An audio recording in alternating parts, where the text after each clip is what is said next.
to Asia Minor and the Balkans. We'll be hearing from two speakers this morning.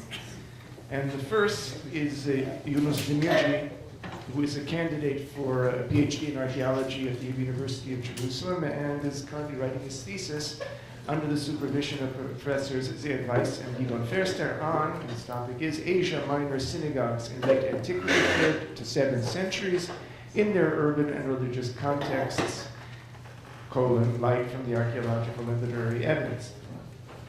After his studies in Turkey, he studied philosophy and theology at the Pontifical Ateneo Antonianum of Rome in Bologna. In 2011, he finished his MA in Biblical Science and Archaeology at the Studium Biblicum Franciscanum of Jerusalem.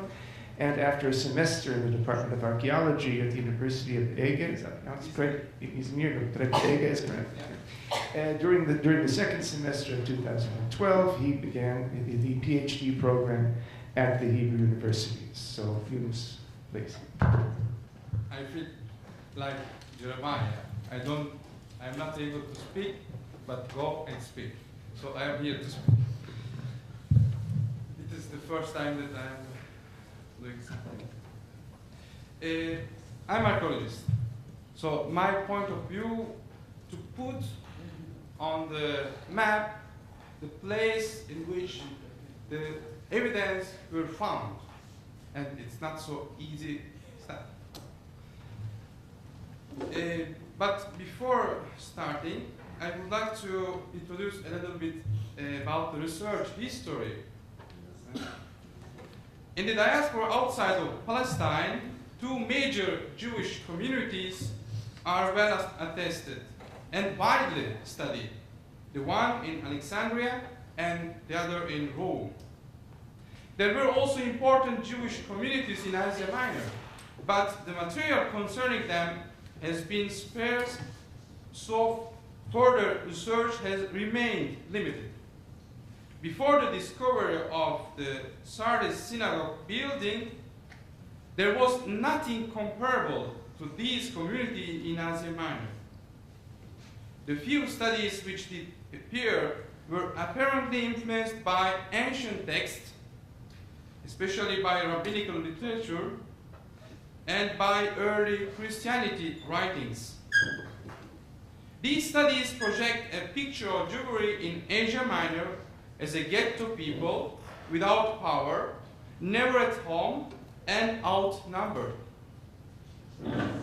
After the spread of early Christianity, the presence of Judaism dropped even further into the background, where it even seems to be doctrinally compromised. The discovery of the Sardis synagogue in 1962, you can see inside of the synagogue towards Jerusalem, with its size, prominent position, inscription, and artistic elements, opened a remarkably fruitful era of research and inquiry about the Jewish diaspora in general and about the diaspora in Asia Minor in particular. The first late treatment of this diaspora, which challenged the more traditional view, was written by Kraber. All subsequent research is indebted to him. Kraber's PhD thesis in 1968 was on the Jewish diaspora on Western Asia Minor.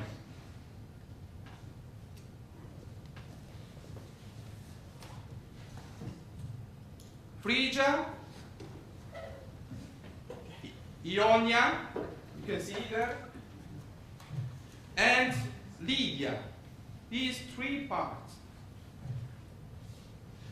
So during the imperial period and the first 4th century CE, in light of the preliminary study of Sardis synagogue, these constitute a turning point in the understanding of Judaism in the diaspora in general and Judaism in Asia Minor in particular.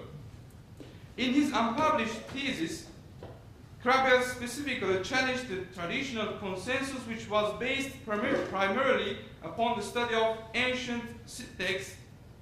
He calls these evidence biased and incomplete. According to him, the remains of the Sardis synagogue reveal a Jewish community well integrated into the social, economic, and political life of a major Anatolian city, while retaining an internal cohesion and a clear understanding of itself as part of Jewish diaspora. Using the Sardis synagogue as a catalyst, the same author has written a plethora of studies on synagogue buildings and on several other elements of diaspora. Following Krabel, Trabilko, Jewish community in Asia Minor, provides another comprehensive study which has intended to be a detailed analysis and synthesis of the evidence from the Hellenistic and Roman eras. Another PhD thesis from Hebrew University are dedicated to different specialized areas of research on the Judaism in Asia Minor during Hellenistic and Roman periods. The one is on Jewish names and their significance, Noemi Cohen, in 1969, and the other treats the civil and religious status of Jews, Ruth Gerson, in 1972. Both of these works provide a picture of communities well integrated in their cultural and legal and religious contexts.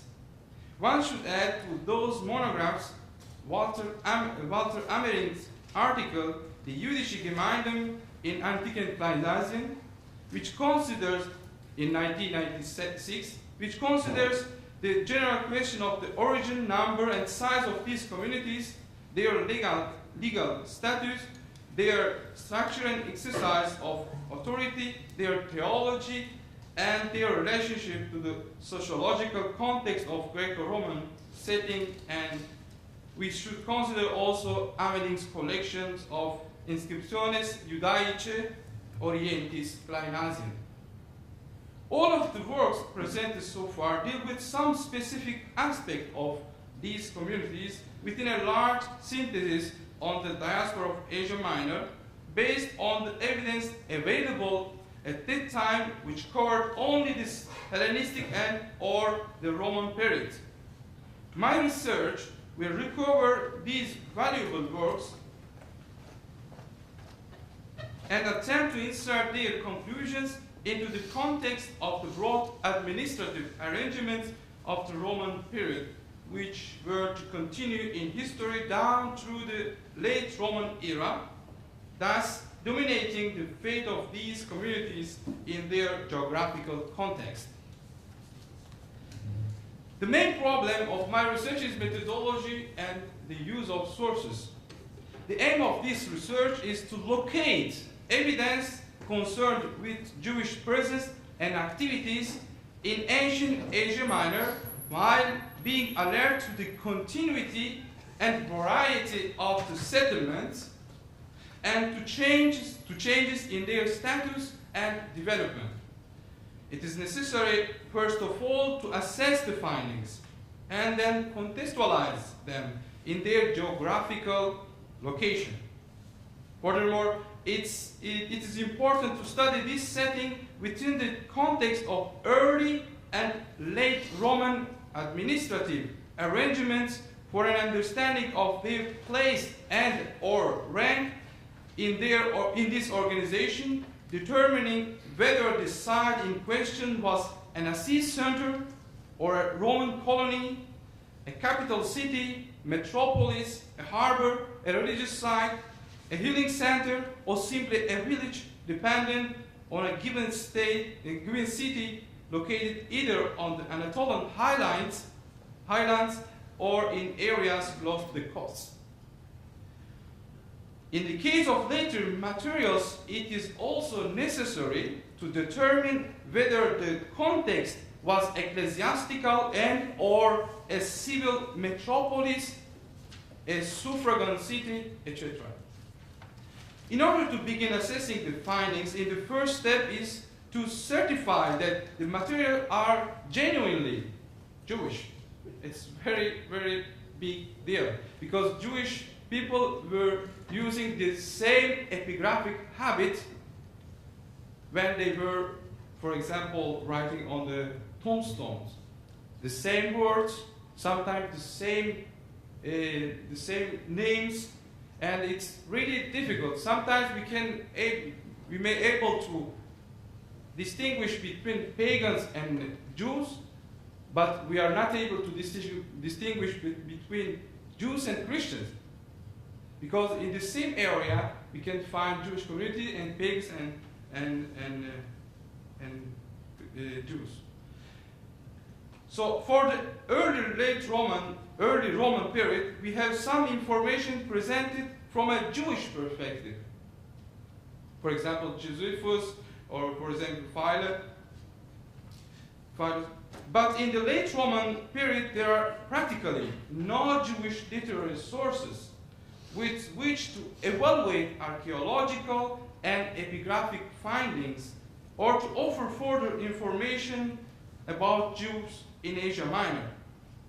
Among the other literary and historical sources in late antiquity, we find hagiographic literature, Lives of the Saints, which only emerged as a literary genre in the late Roman period.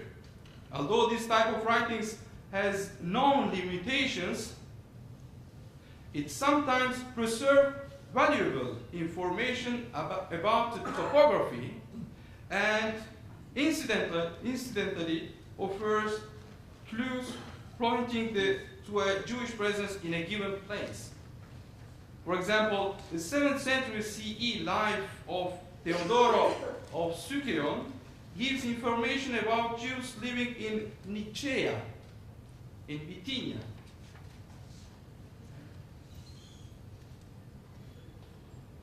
Or Nicomedia. Theodorus Monachus in 8th or 9th century CE preserves earlier tradition, and he refers to a synagogue in Nicaea. This city yielded, Nicaea, also an archaeological finding which attests for a synagogue. A Preconian marble block with menorah and quotation of Psalm 135, probably from an edicola found in Nicaea, related recently to between 4th and 6th century CE by Stephen Fine and Leonard Rutgers. Is the same synagogue attested also by an archaeological finding? We don't know. But we have the continuity of the evidence. The second step is then to determine the place where the evidence you are finding were first found, and then to update the reports by correlating ancient Greek and Latin place names with the current Turkish designation of these sites. We should know that at least 64 of inscriptions are from 1448 from 1648 until 1935. 64 inscriptions, which means that when they found the inscription, the place that they described as a place of finding, during the Ottoman Empire and the passage to the Republican era, it was a reform in the name of the cities, quarters. So in order to reach the original context of the material, we had to find the designation, exact designation. You can find here the names. Sometimes I had to put the question mark because I'm not sure if exactly this was the place in which they found evidence. So with this information, we can then search for new studies or proposals related to these sites and any other materials that have been found in these locations. In order to identify places on the map with constancy, with the help of archaeological reports, epigraphic text, and numismatic evidence, it's necessary to peruse ancient geographical surveys such as Strabo's geography, Pliny's natural history, Ptolemy's geography for the early Roman period. For the later centuries, it is essential to familiarize oneself with works such as Ethica of Stephanos of Byzantium, the Tabula Peutingeriana, Hierocles Synecdemos, the cosmography of so-called geographer of Ravenna, various episcopal lists from councils, Notitia Episcopatum, etc. Indeed, the Council of Nicaea had formalized an arrangement by which the metropolis of a secular province was also the metropolitan archbishopric or a coterminous diocese. Later, according to the law of the Emperor Zeno, at least in theory, every city was to have its own bishop. This policy would have to confirm the existence of a city and its status during the late Roman period. Finally, the modern compendium entitled Tabula Imperii Byzantini gives us more information. The goal of all this is, in summary, to show first of all the continuity of the settlements and notable variation within this continuity. And then, secondly, to document the emergence of new settlements and the disappearance of older ones. We should contextualize and we should familiarize with the names. So, when Strabo, the geographer, described Anatolia, he says of Asia Minor being inhabited by ethne, a term which may be translated according to context as people, all tribes. They included Mysians, you can find here Mysians, Ionians, Lydians, Carians, Lycians, Pamphylians, Cilicians, Cappadocians, Pontici, Bithynians, and here Phrygians, Pisidians, Lycaonians, and Cappadocians, Galatians. In all these regions, we find evidence of presence of Jews.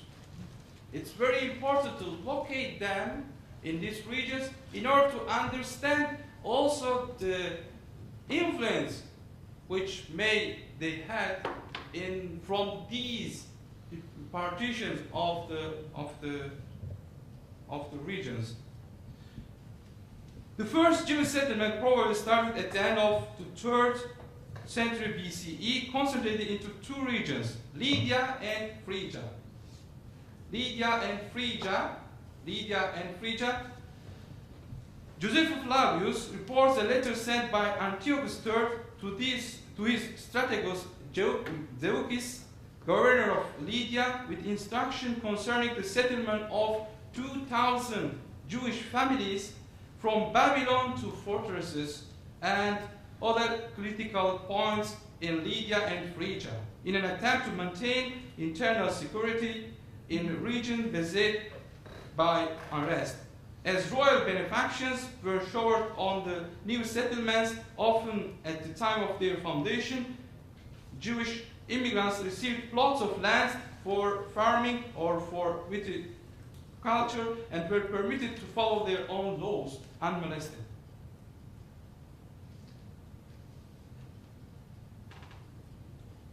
Strabo affirms that under the Romans, the country had undergone a different partition.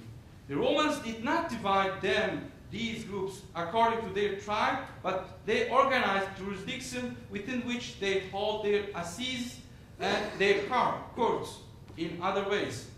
An impressive and fluid pattern of indigenous group was overlaid by a fixed and firm administrative structure. The governor had a circuit for administrating justice, which is called a compentus, a diocese. This was, strictly speaking, a division of the province, and the governor's court met in the chief cities of each division, thereby granting to the city a mark of honor. There were 13 such divisions: Adramyttium, Pergamum, Smyrna, Sardis, Ephesus, Tralles, Miletus, Milasa, Labanda, Spira, Synada, Apamea, and Philomelium. These centers covered several functions, one of which is closely related to our subject.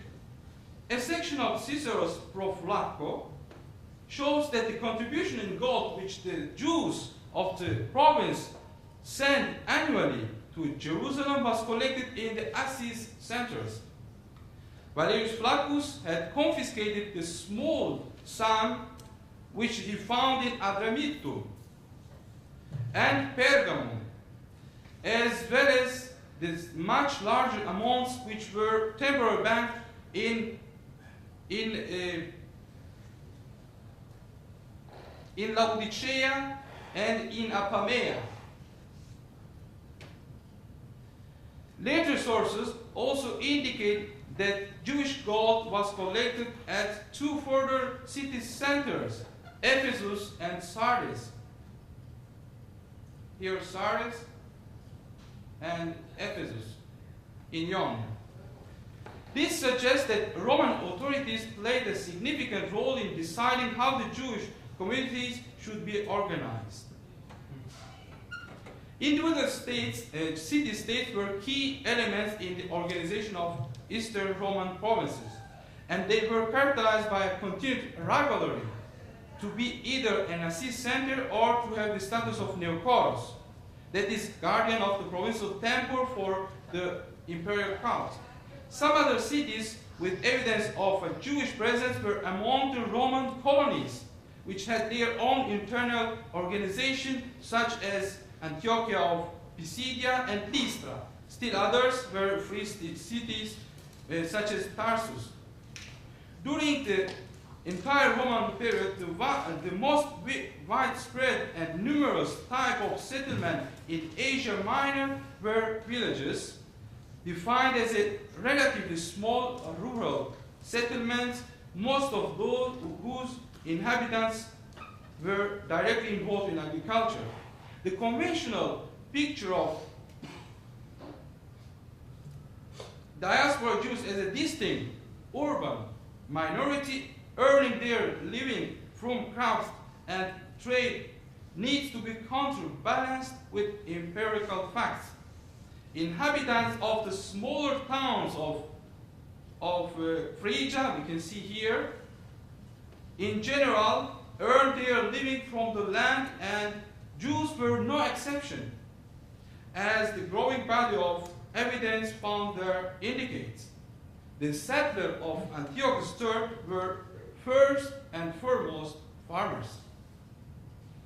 If we compare the history of Jewish population in Asia Minor with historical maps that trace the institution and formation of provinces up to the 3rd century CE, we see that Jews were settled mostly in certain regions such as Lydia, Phrygia, and Caria and Phrygia. But also in every important cities, whether these were Assis centers or Roman colonies, and also in rural areas such as Phrygian highlands.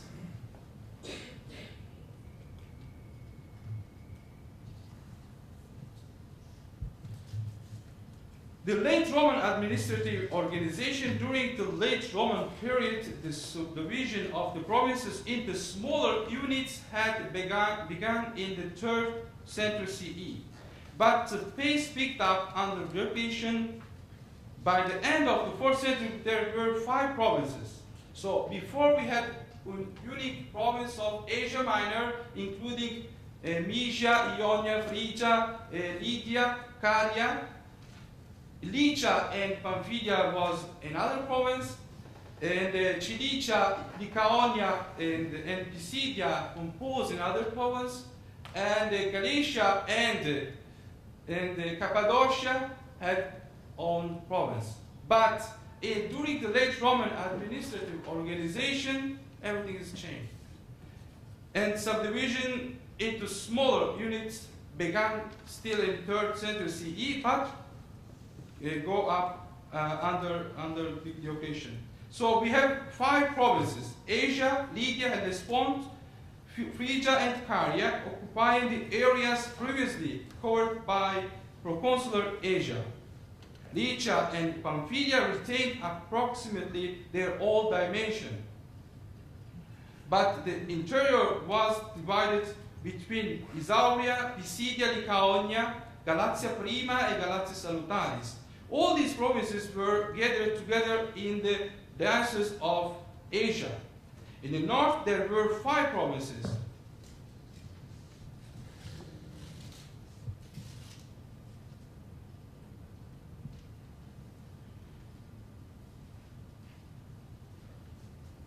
Bithynia Honorias, Paphlagonia and Leponto, and Pontus Polemoniacus. Cappadocia and Armenia Minor were subdivided into Cappadocia and 2 Armenians, forming the Pontifical diocese.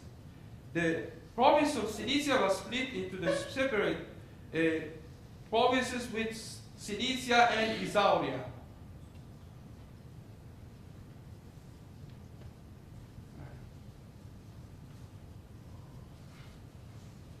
Late Roman provinces were little more than geographical regions, delimited and defined for practical administrative purposes, and the same rivalry between the cities which existed in the early Roman period continued also in late Roman antiquity. Stimulated by the division of provinces regarding which city was to be the metropolis of a new province, with all the benefits which occur to such a position. By the 5th century, such issues had largely been resolved in the secular administration of the provinces, but rivalry continued over status within the church hierarchy. Major building activities were not restricted to Christian communities. In this period, we have the synagogue at Sardis was repaired and improved throughout the period, although less lavishly during the 6th century. And the synagogue at Side was being repaired in the late 4th and early 5th century.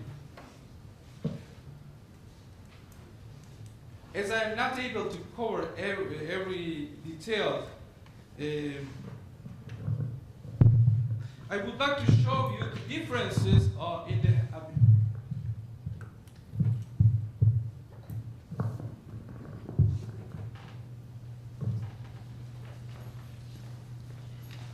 I have only 5 minutes.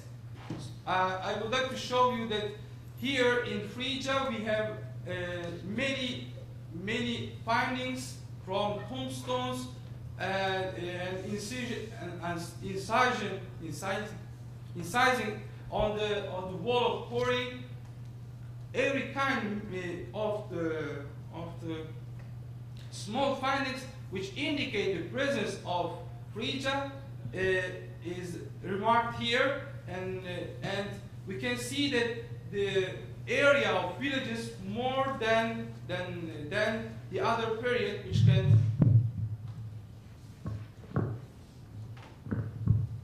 here we can see Phrygia Pacatiana and Phrygia Salutaris in 2 parts, and we don't have these concentrations of the villages. So I was asking why this situation, and my personal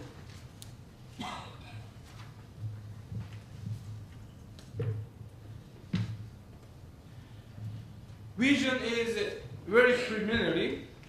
During the late Roman antiquity, the evidence for Jewish settlements in villages is much less if, for example, we compare maps of early Roman and late Roman Phrygia. Where did these people go? How can one explain this rather abrupt reduction? We should bear in mind the fact that for the late Roman period, there is also a change in the nature of sources. There is less epigraphic evidence from late antiquity, and most of the surviving literary sources were written by Christians who paid little attention to the status of minority group living among them. Moreover, the extent of modern rural survey works is still very limited. To my knowledge, there are numerous materials relating to this question which have been unearthed, but which are still waiting to be studied and published.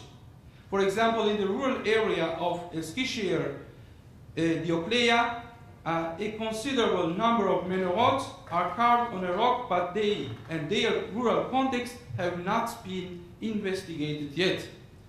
Again, in another report, archaeologist Drew Baer described the existence of rock-cut tombs with carved menorahs and Jewish names in the mountains area north of Docimium, and the same author in another publication in 1987 reported similar findings in the area around Amorium in Phrygia. But so far, no one is working to explain these data. Another important development which distinguishes the late Roman from the early Roman periods has been revealed by recent surveys in selected rural areas.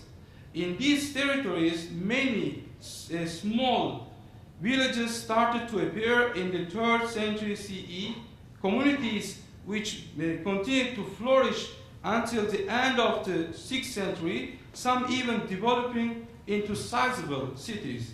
What is beginning to emerge from this project is an awareness that here too, as well as in the metropolises, the passage from the early to the late Roman era was marked by a raise and redistribution of the Jewish presence in Asia Minor. What all this suggests to me is that some old myths and presuppositions are going to have to be abandoned as we open our thinking to these ongoing revelations. Thank you.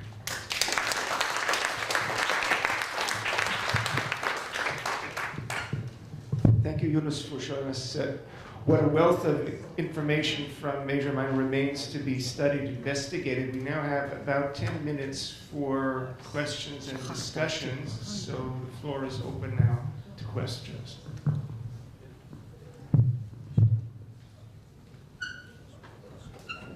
I'm Ross Kramer, and I'm actually writing a book on what happens to diaspora Jews in antiquity. So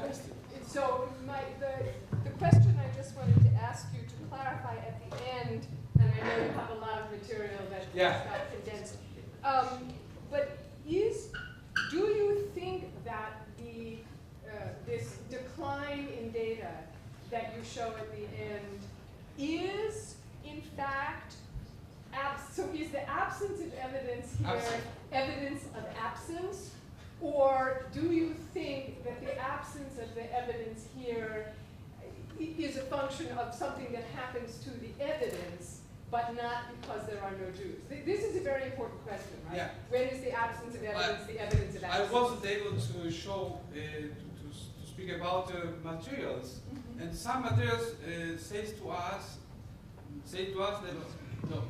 It was. Could you please repeat the question because of the recording? The question didn't appear in the recording.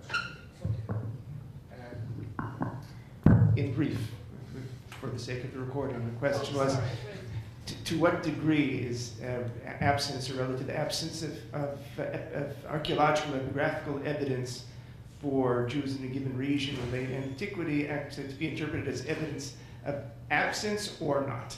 In this particular in that particular right, case. I wanted to know what you were saying. Yeah. What I saw from the evidence that I analyzed, epigraphical, archaeological, and literary sources, that we should bear in mind that in order to reach a wider conclusion, we need to have surveys and archaeological diggings in that area. Because if we don't have, my point of view archaeological. If I see something, I saw, for example, the examples that I gave you when I was in the museum. and I said, I am looking for the Jewish stuffs in Eskişehir, for example, Yeah. they showed me the unpublished. And when they were showing me, I saw immediately in the area that there was a settlement.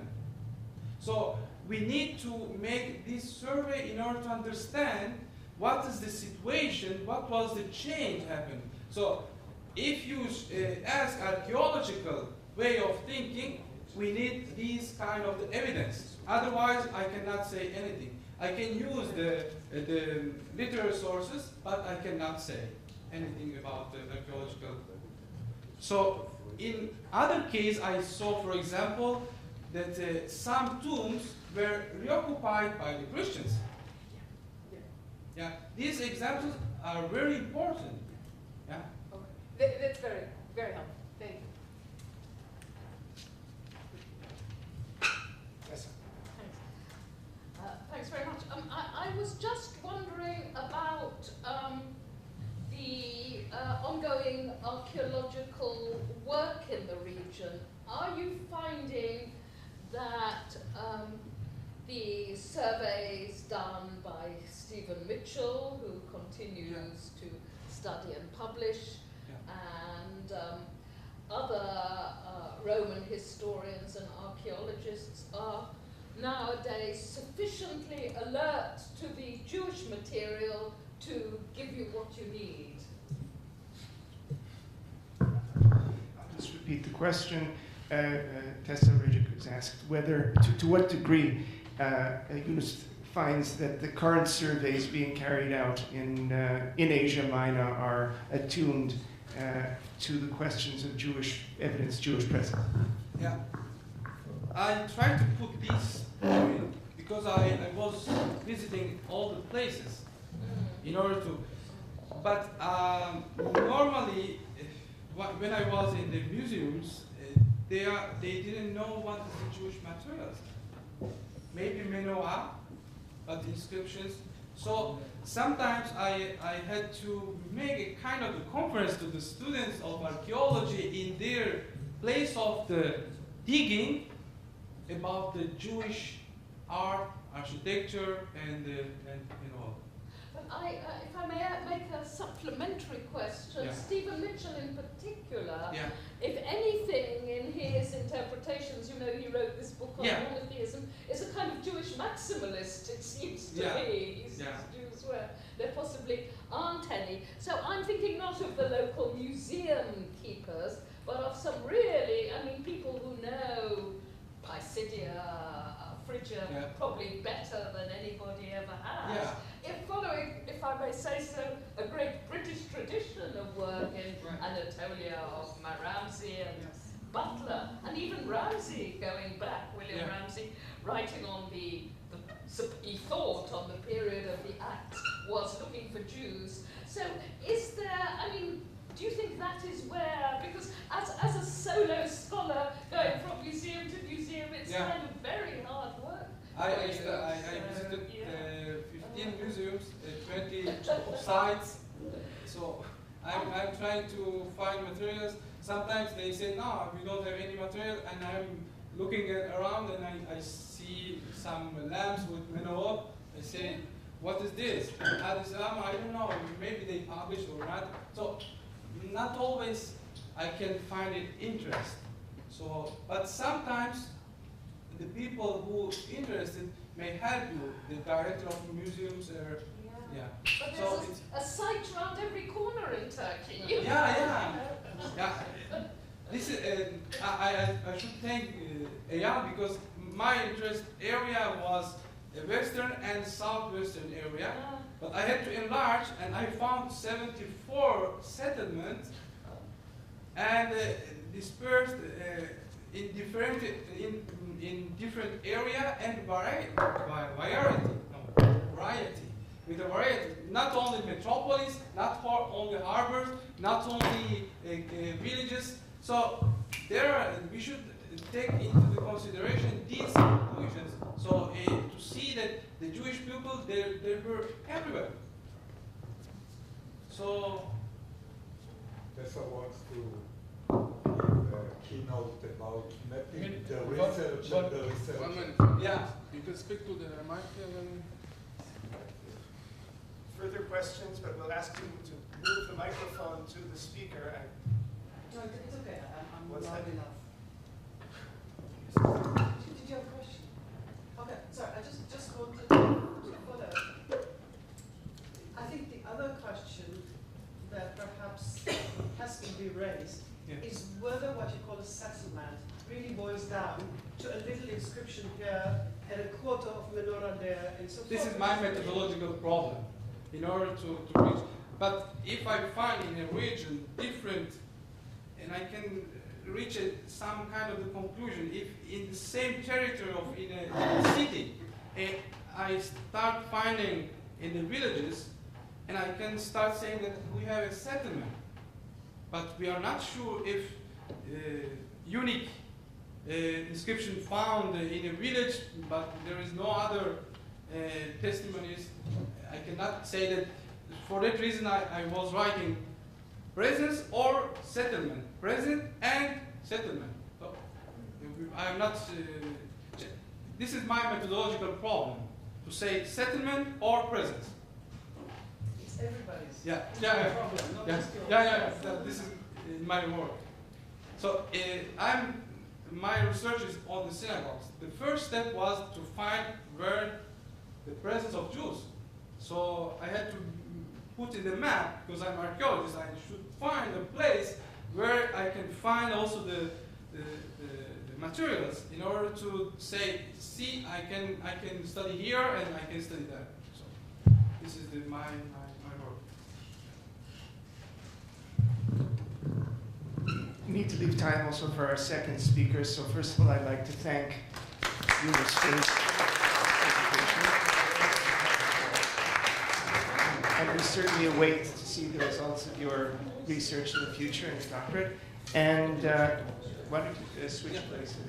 And I'm now pleased to present our second speaker.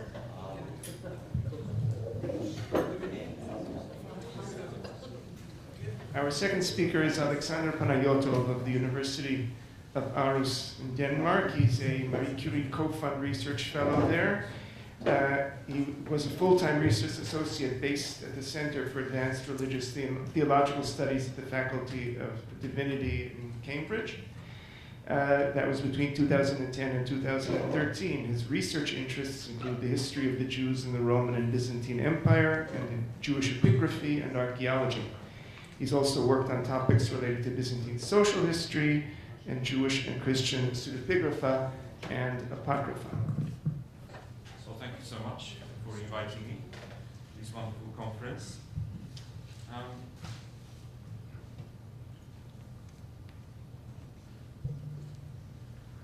What I would like to do today is to present an overview of the sources concerning Jewish life in the Balkans and the Aegean between the 4th and the first half of the 7th century. In my paper, I will focus on the communal organization and leadership of the Jewish community, social status, occupation and cultural concerns of its members, including religious feasts and burial practices. This will allow me to further suggest the possible ways Jews approached the new political and religious realities in early Byzantium. My idea is that Jews in the Balkans were not isolated from early Byzantine society, despite the changing policies of the Christian Roman emperors, from the traditional Roman policy of protection of Jewish privileges to the reaction against Judaism and Jewish religious influence among Christians under Justinian I, and forcible baptism of Jews and the hierarchies. To start with, there is little to suggest the exact organization of Jewish communal life in the Balkans. Nevertheless, a number of sources suggest that some Jews and whole communities maintained their identity and followed the prescriptions of the Jewish law, kept key Jewish festivals like the Sabbath. To start with the sources, the synagogue was the center of Jewish communal life, and I will continue with reviewing the archaeological evidence for existence of synagogues in the Balkans and the Aegean. Synagogues have been excavated on the islands of Aegina and Chios, at Stogi, in what is now the former Yugoslav Republic of Macedonia. The site of Stogi is very close to the town of Veles in Macedonia. In Filipopolis, that's modern Plovdiv in Bulgaria, and Saranda in Albania. The existence of a synagogue in Stogi was known since 1931, when the inscription of Claudius Tiberius Policarpus was found inscribed on a column in the courtyard of the three-aisle basilica in the central area of the city. According to the inscription, dated to between the 2nd and the 3rd century CE, Policarpus donated the ground floor of his house, including a triclinium, a dining room, and a tetrastone, a study room, to the local Jewish community, but kept the upper floor for himself and his family. Policarpus' house and the synagogue were destroyed together with other public buildings in the city in the late 3rd century, following an earthquake. Soon after, in the early 4th century, a new building was constructed on the same site and designated Synagogue II by the excavators of the American Yugoslav team, who excavated the site of Stogi between 1970 and 1976 under the directorship of James Weissman. But the synagogue had a different architectural plan, as you can see. In the previous period, the Jews of Stogi used to gather in a large room on the ground floor of Policarpus' house, which refers to a domestically organized service, while the new building was specifically constructed for a synagogue. It was a long rectangular structure with one large hall measuring 13 by 7.6 meters and two smaller rooms attached from the south.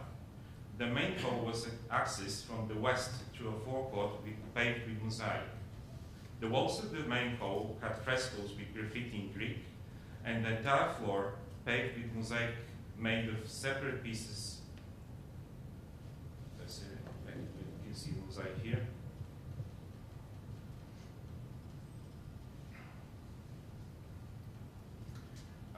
Mosaic with geometric design, which suggests several stages in its construction. Foundation stones, probably for benches, were found in front of the south wall of the building, and a small step platform standing against the east wall of the main hall was possibly used as a bama. The discovery of 3 menorah graffiti scratched on the main hall, on the plaster coating of one of the service rooms, confirmed that the building was indeed the synagogue. An inscription witnessing the repair of the mosaic floor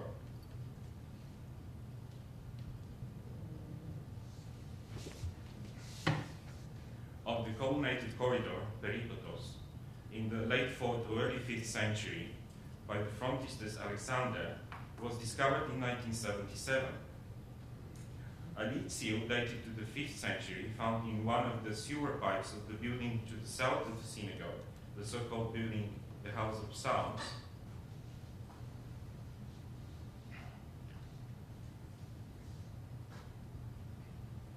probably belonged to the head of the community, Eustathius. Fragments from the marble ark of the Torah were also discovered during the excavations. At the end of the 5th century, the synagogue was supplanted by the construction of the central basilica, and it appears that the building of the basilica started when the synagogue II, or at least the main hall, was still in good repair. The roof tiles were carefully removed and stored aside, while some of the original walls were repaired. This fact raised many questions about the relations between Jews and Christians in Stogi. It has been suggested by one of the original excavators, Dean Moore, that the building came forcibly into Christian possession. However, there is no direct evidence for forced transfer of the ownership. Thank you. And you can see some of the graffiti here they have been published recently by Weissman, although excavated in the 70s.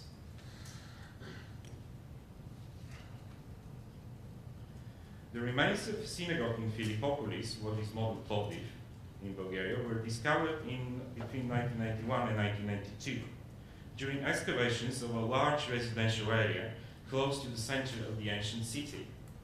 The synagogue was a rectangular structure with north-south orientation, consisting of a main hall with 2 aisles and a large forecourt on the north side. The forecourt was probably separated from the main entrance of the synagogue by a colonnade. Two large but partially destroyed mosaic floors were discovered in the main hall of the building. The first floor includes one of the most elaborately decorated mosaics discovered outside Palestine. The images include a menorah and a bunch of the four pieces, willow and myrtle. Three dedicatory inscriptions in Greek preserved in the first mosaic floor record the donation of Kuzmianos and another benefactor who provided funds for the mosaic. The benefactors had alternative names, Joseph and Isaac, a practice attested among Jews in Stogi, Philippi, in Macedonia, Thessaloniki, Macedonia, and other places in the Balkans. The inscription from the central panel of the mosaic provides information in a similar way to the inscriptions from the synagogue in Apamea about the size of the mosaic donated by Isaac, approximately 35 square meters. And what about the date of the building? The building was probably, following the archaeologists who excavated the site, was built in the late 3rd century CE or in the early 4th century, and renovated in the 5th century, destroyed by fire in the late 6th century, together with most of the surrounding area, and then we don't hear anything about synagogue in Plovdiv anymore. The synagogue of Elgina is located in the vicinity of the harbor of the ancient city. It was excavated in 1928, but found in poor condition, with only a few parts of the original walls preserved.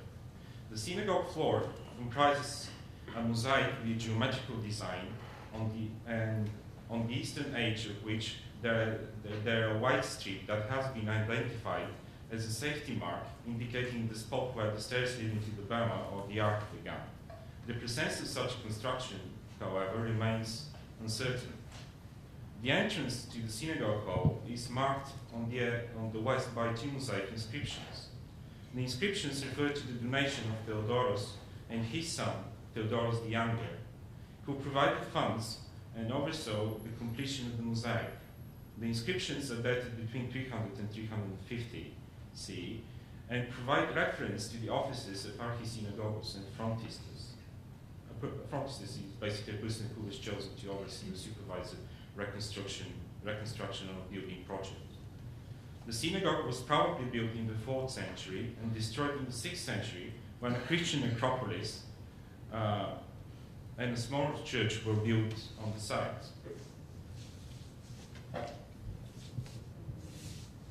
The remains of a late antique synagogue were discovered in Seranda, that's ancient Hesmos, on the Adriatic coast of Albania, in the early 1980s, but were not explored until 2003. The building located near the central part of Seranda comprises a large rectangular hall with adjoining rooms on the west, and the main hall and the adjunct rooms are entirely covered in mosaics. I hope there are people in the room who can comment more on Seranda, as I know that there was the Israeli team also excavating there.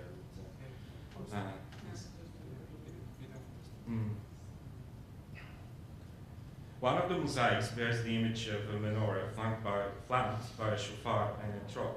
Another mosaic is filled with images of animals, trees, and includes a possible representation of a Torah shrine. The synagogue has been dated to the 4th or 5th century CE, and it was supplanted by one of the main churches in Hesmos in the late 6th century CE.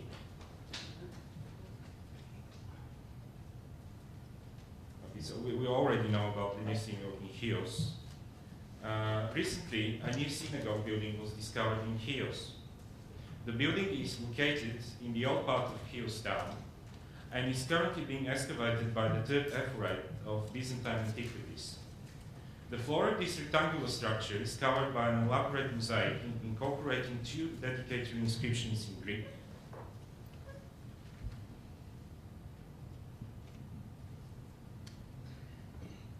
The inscriptions refer to the donation following a vow of Elasius and his son Damarius, who provided funds and oversaw the construction and decoration of the building. On the basis of the preliminary photographs, these photographs are not from a publication, they were made by a person who lives in Chios and he just passed by and saw this mosaic and decided to take pictures. and published them on his blog. So that's why we know about the mosaics. Because the Greek excavators, they actually initially thought that this is not a synagogue. And so that's why the excavation was moved to the Ephyret to visit Antiquities. And they only recently recognized that it's a synagogue, so they published a really small note in the Deltion, and saying that it might be a synagogue, but we don't know the dates, and we'll see what happens. And okay, so synagogues dated to between the 3rd and the 5th century CE are also tested epigraphically in Corinth, where we have a door lintel with partially preserved inscription designated the synagogue of Jews. In Argos, where an unpublished inscription commemorates the donation of Aurelia Dioclea, daughter of Diocleus, archisynagogues of Argos, and also on the island of Samos, where a communal decree mentions the archisynagogue and the presbyters among the leaders of the local Jewish community. The existence of a Samaritan synagogue in Thessaloniki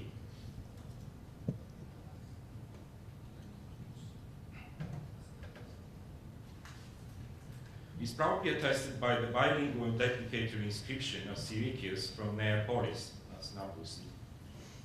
The inscription is dated between the 4th and the 6th century CE and includes a blessing in Samaritan Hebrew and the text of Numbers 6:22-27 in Greek.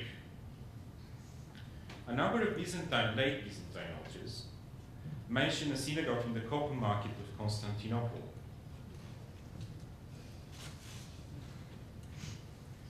The synagogue was supplanted in the 5th century by the famous church of the Mother of God in the copper market, which was built either by the Empress Verina, wife of Leo I, or by Theodosius II's sister, Pulcheria, to house the Virgin's girdle.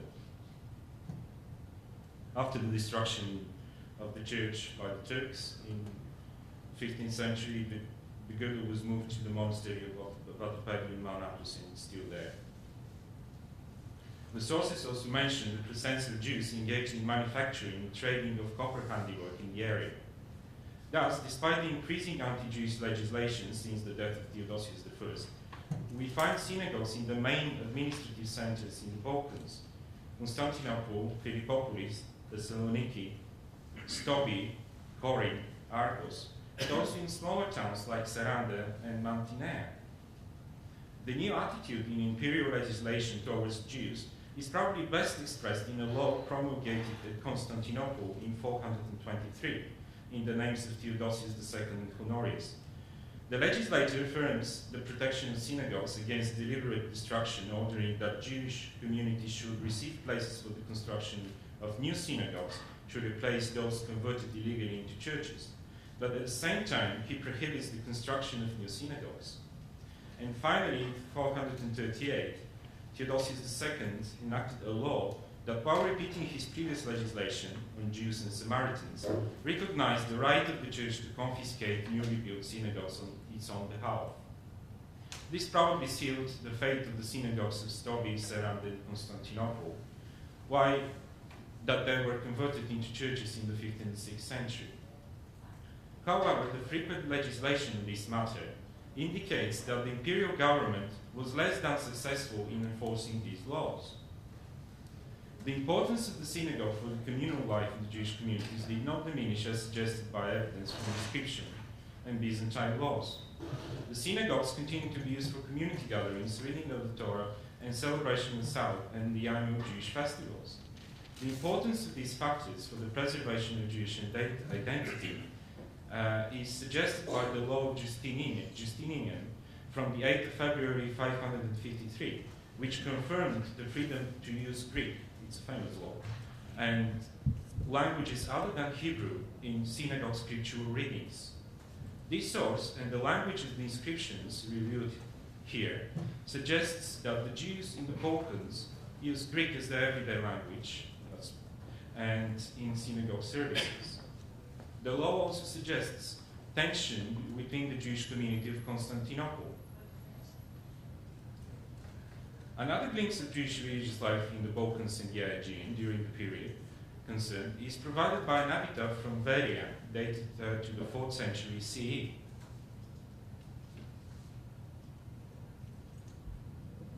That commemorates a Jewish psalm singer, saluted in the text of the inscription as the most renowned in hymns of the Hebrews.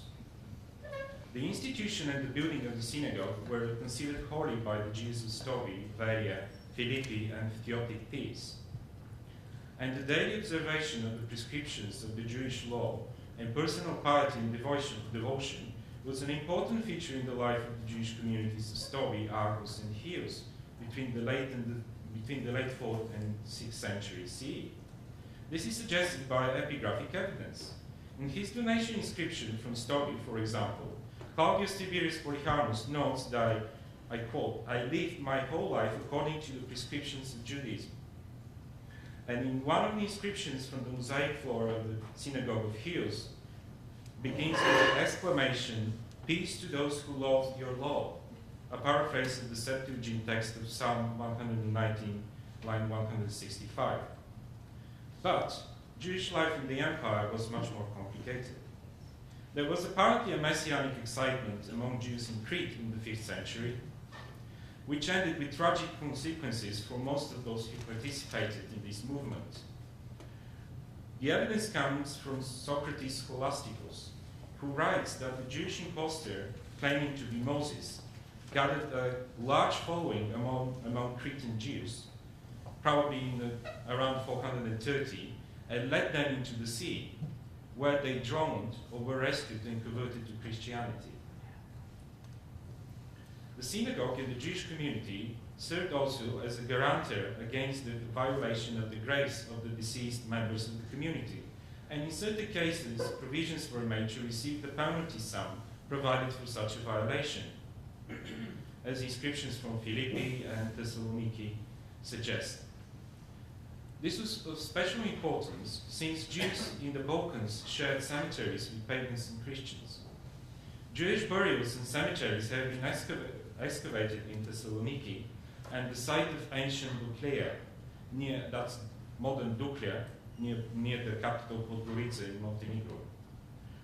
A number of Jewish tombs were discovered in the eastern necropolis of Thessaloniki, located just outside the walls of the ancient city, on the site where now the University of Thessaloniki is actually. It was built over the Jewish cemetery. This was the principal Jewish burial place from late antiquity until it was destroyed by the German occupation forces in 1942. So it's a continuous, it never ceased to be a Jewish cemetery until 1942 when it was blown up by the German occupational force. The necropolis, however, was also used by pagans and Christians in the Roman and Byzantine periods, and there was no separate Jewish cemetery. It contained the Jewish area in the eastern necropolis contained a number of subterranean vaulted tombs, two of which were painted with menorahs and dated to the 4th or 5th century CE. The tombs were discovered in 1961 in the southeast end of the necropolis. This is where the Faculty of Law is now built over here.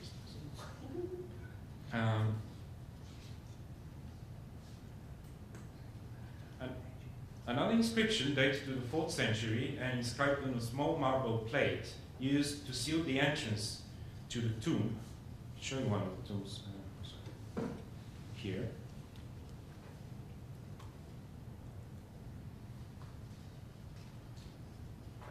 Entrance to the tomb mentions the name of the deceased, Benjamin, also called Domitius. And this tomb is also from the same area where this tomb was found, came a Jewish sarcophagus, which was published recently by Pandelis Nigdelis from the University of Thessaloniki. And another Jewish tomb was discovered in the 1960s in the eastern necropolis of ancient Duklea.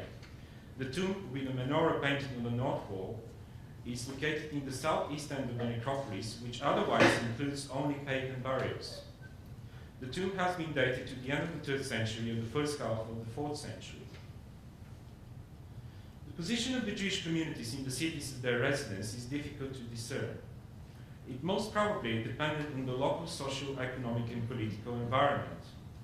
The laws of Arcadius, Theodosius II, and Honorius from 404 and 418 banned Jews and Samaritans from service in the imperial administration, but they were allowed to continue their service in the provincial and local administration. This is confirmed by epigraphical evidence from Larissa, where the Jew Alexander was a lawyer, or rhetor, scholasticos, in between the 4th and 6th century CE. And from Mescus, where if the reconstruction of the text is correct, Joses held the title of Principalis, a non-commissioned officer in the 4th century CE. There is no possibility to reveal the nature of the daily relations between Jews and Christians in the areas concerned due to the lack of evidence. However, the epigraphic evidence suggests that Jews and Christians were not violently separated communities in the Balkans. The only evidence that we have for confrontation between Jews and Christians is actually quite late. According to the life of Saint Philip, Bishop of Heraclea, Perinthos, composed in the late 5th or early 6th century, the Jews of Heraclea mocked the saint before he was martyred in the 4th century. But that's a recurring theme in lives of Christian saints from that period. However, as I said before, it is not clear whether Jews appear as characters in the text for the sake of the anti-Jewish argument. The next reference is even later. According to the Byzantine historian of the 12th century, John Zunaras, the synagogue in the copper market of Constantinople was built after the local Jews bribed the prefect of the city. The story takes place in the period between 390 and 394, when during his western campaign, Theodosius I resided in Milan. The synagogue was burned by the city mob, and the emperor ruled that it should be rebuilt at the expense of the arsonists. What follows in the narrative of Zunaras is a dialogue between Theodosius and Ambrosius, very similar to the one that, according to Sozomen and Theodoret of Hyrus, took place after the massacre of 319 in Thessaloniki. The emperor, faulted for his decision by Ambrosius, pleaded that it was in accordance with the law, but after a passionate speech delivered from the bishop, he resigned his judgment. Then he even forbade the construction of new synagogues in Constantinople, ruling that they can be built only on the outskirts of the city. However, I think that we should read Zunaras' account as a reflection of the conditions under which the Jewish population of Constantinople lived in the 12th century, not as evidence for anti-Jewish violence in the 4th century.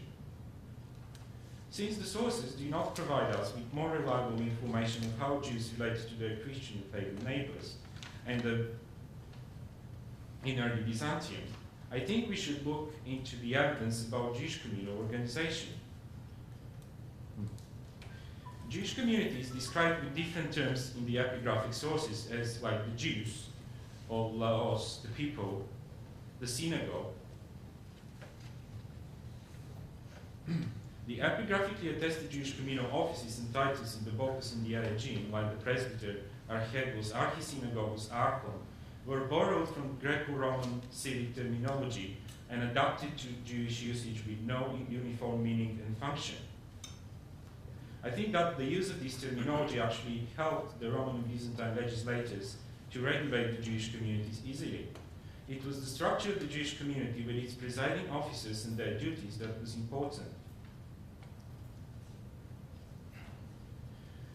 Perhaps it would not be too much to suggest that this structure has been seen as similar to that of the Roman and Byzantine public or religious institutions. And I have a couple of pages on presbyters and the archisynagogue that I'll pass, and we can talk later privately. Inscriptions also provide information for the status of women and children within the Jewish communities. 3 epitaphs from Vize in Thrace, Theotiktis in Thessaly, and Kissamos in Crete refer to the titles of presbytera, archisynagogiza, and archegisa held by women. I don't want to jump here into this long discussion of whether women actually held actual position in the Jewish communities, or they just inherited their titles from their husbands. But these two clashing theories, they still exist. So I'll leave it there.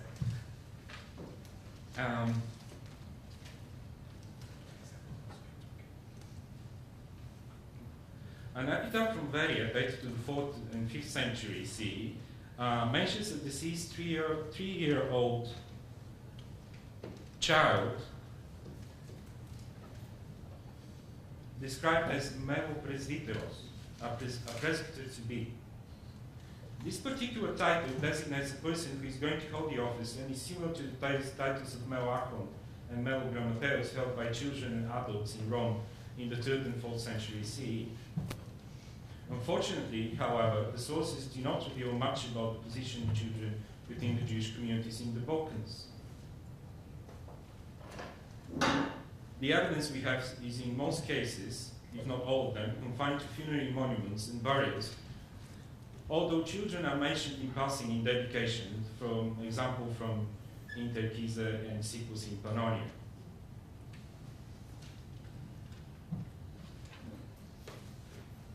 So other sources who can be used for the position of children in Jewish communities during this period are some Christian miracle stories related to famous places in Constantinople. That's the story reported by Gregory of Tours and his contemporary Evagrius about the son of a Jewish glassworker who followed the example of his Christian classmates, ate from the communion bread. And then, when he told his father, who was a Jewish glassworker, what he did, he was thrown into the furnace. But he survived for 3 days with the help of the Mother of God. And when he was taken out from the furnace, he converted to Christianity. Obviously, if you can survive for 3 days in the furnace, I mean, that's yes. And although it's a miracle story, and of course its reliability is questionable, it actually shows attitude that Jewish and Christian children were not separated from each other. And finally, little is known about the occupation of Jews in the Balkans, and there's a very short list of examples. One is, of course, the inscription from Athens, which mentions a Proskolos, who is called Veniemes, and which is usually translated as assistant schoolmaster. Irina Levinskaya noted that he could be actually a doorkeeper to a pagan grammar in Athens, although I'm not sure about her idea. Also, I already mentioned the Scholasticus from Larissa, and we have the Jews in Constantinople working in copper handiwork, and also the life of Saint Hilarion the Hermit, written by St. Jerome.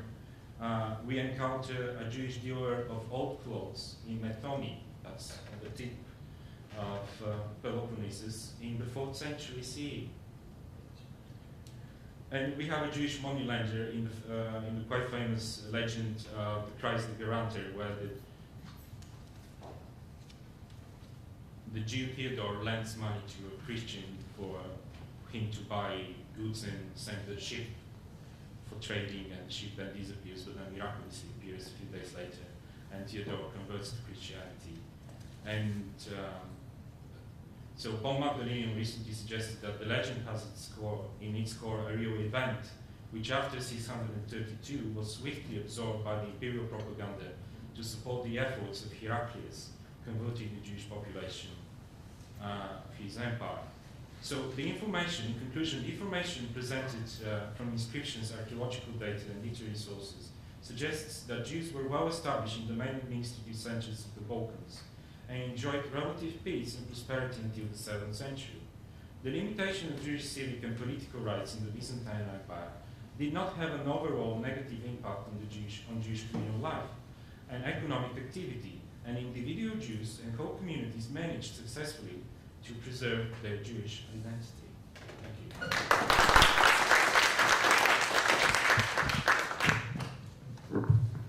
you. Thank you, Alexander, for a fascinating presentation. We have just over 10 minutes for questions and for discussion.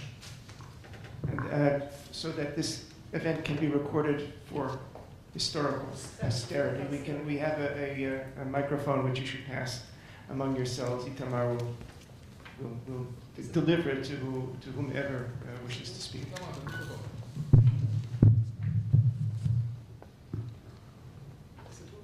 Questions?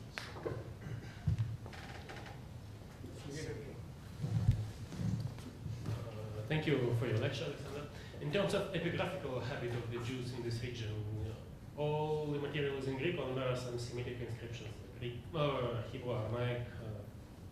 Well, we have bilingual inscriptions, like the one I mentioned from Thessaloniki. But otherwise, everything else is in Greek. It's predominantly Greek inscriptions. Thank you.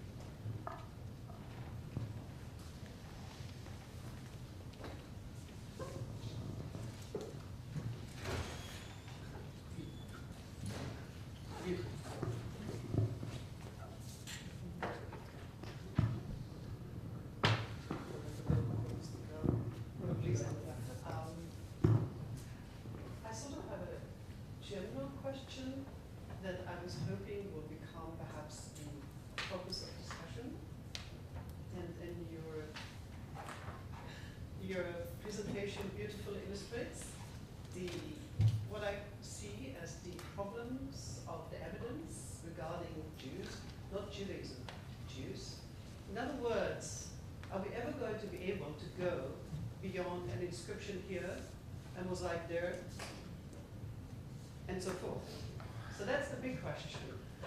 The small question, I've always been interested in the story, well, first of Polycarpus, which I do think probably dates to the middle of the 2nd century rather than beyond. But what I wasn't quite clear is, number one, and that's a small question, the relationship between the so-called Synagogue 2 and the alleged Synagogue 1, which would be the Polycarpus one, and what actually can we see any line of continuity that may reflect development of the Jewish community, which moved from what we call a house synagogue, if you want, even a room synagogue, into an independent structure. So that's a small question. The big one to rehearse is, can we ever connect the dots? In other words, can you actually reconstruct any sort of relationship, for example, between the Jewish evidence from the Danube down to the Jewish evidence, say, in Thessalonica? And you know probably better than I do, you actually have a coil of Bar Kokhba on the Danube. Yes. Yes, and most people think it was brought by a Roman soldier. Why not by a Jewish exile? I don't know, I'm just asking. Well, the question about the dots, I mean, I think probably we need more dots in the future in order to connect all the evidence, if we actually can connect, because I don't think that sometimes the evidence is connected really. I mean, it exists in a parallel. So it doesn't mean that one dot is not connected to another, but it's not necessary. But as for story, I mean, the relationship between the two synagogues. Well, first, the Polycarpus building was destroyed by this earthquake. Of the mid-4th? Yes, there was a major earthquake at the end of the 4th century. 363. Yes. So, and he destroyed most of the city at that time. So his house was destroyed, but then actually built a synagogue on the same site. And they also kept his inscription, since it was kept also in the church. That's where they found it. And not only for building material, I'm pretty sure. And so I think there must be some sort of continuity, at least the memory that the synagogue was there, and should consider. But we don't have any evidence of the people, the new donors of this synagogue, of any relationship to Polycarpus. So can't really say anything about it. But the site is the same site, and of course keeping his inscription might suggest that there was some sort of relation.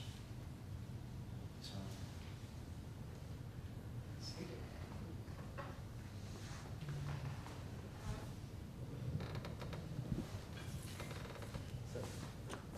ask about continuity? Yes. So, what do you find in these areas of the Balkan at a later stage, maybe early medieval or so? Can you point out a continuity this way or another between, well, late antique and medieval Judaism in those regions? Or maybe, there's no continuity. Maybe it's a whole new range of Jews coming from the West changed everything. I mean, this kind of question should be interesting also for antiquity. Yes, well, as you know, for the period between the late 7th century or the 8th century and 10th century, we don't have much information about Jews in the Balkans at all. I mean nothing. Byzantine authors were not particularly interested in Jews, only if they appear as rebels against the emperor or something. They participate in some of the upheavals in Constantinople or something like that. But they were not particularly interested in Jews, in the Jewish population. So we don't have much information. We don't have inscriptions. I remember Nicholas de Lange decided to publish a corpus of Hebrew inscriptions from the Byzantine Empire, and he was going to write a book. And at the end, he wrote an article because he found only 13 inscriptions. So that was, so that's the limitation of evidence.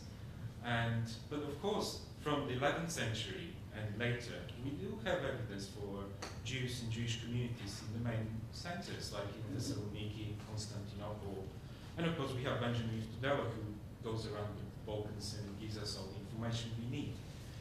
But before then, I mean, that's this big gap of centuries.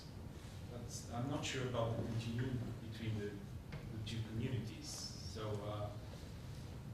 they might be a completely different people who moved there not necessarily from the West, but from other places of the empire.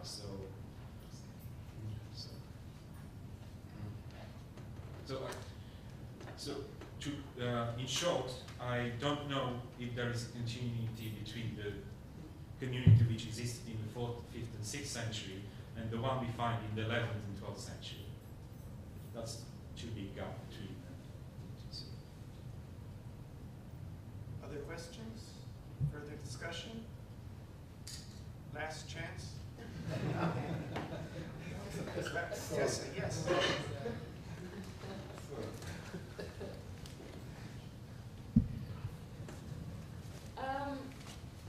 I know one can't hedge everything one says, hedge it about. Oh, thank you. Sounds better. Better start.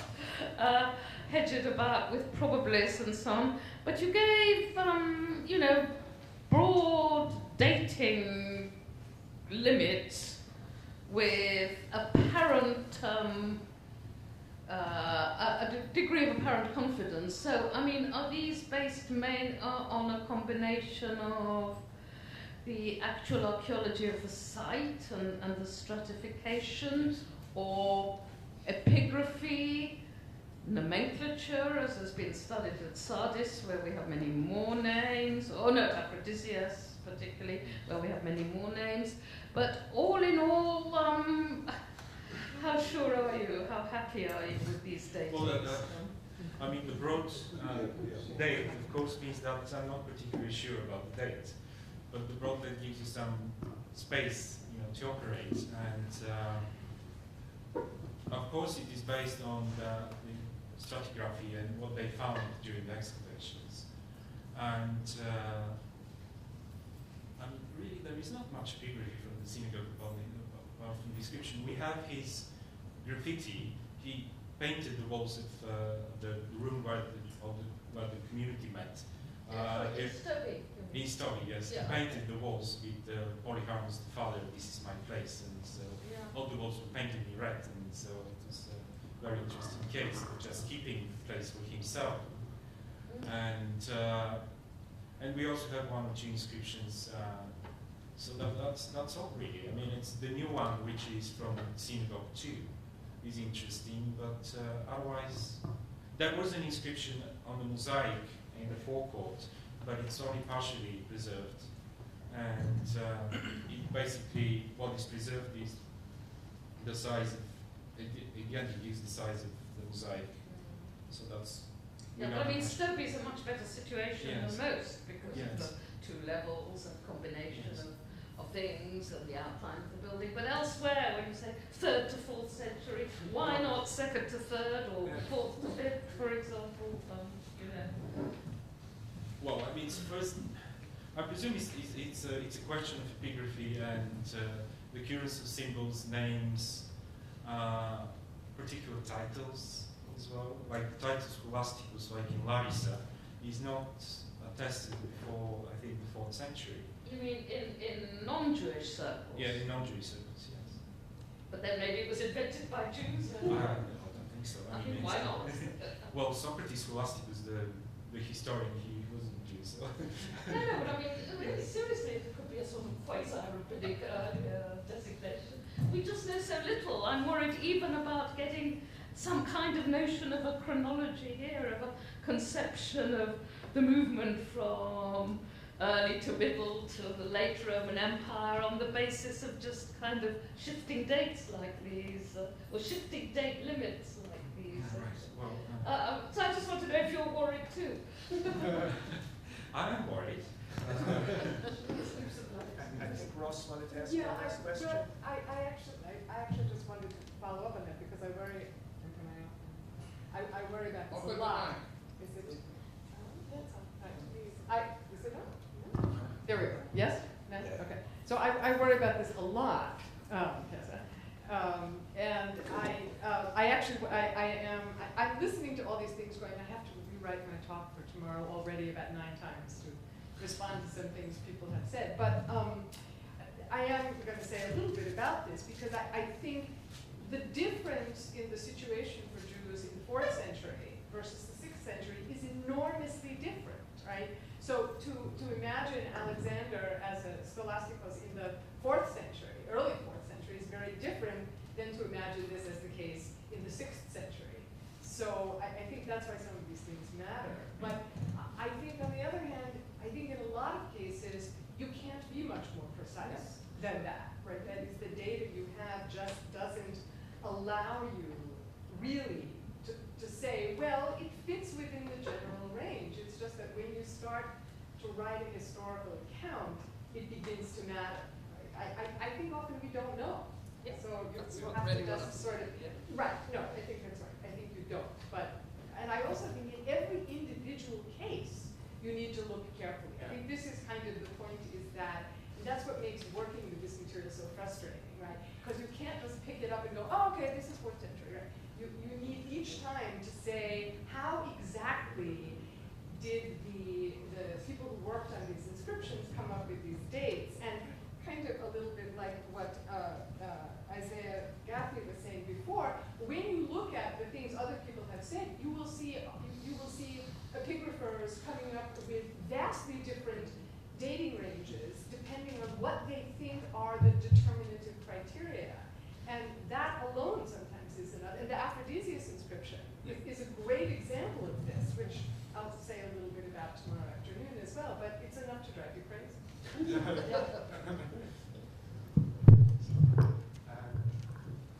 In order that we not get behind schedule, we're going to end here. I'm sure there'll be further discussion in the break, but I'd like to thank Alexandra and Yunus, both our speakers today.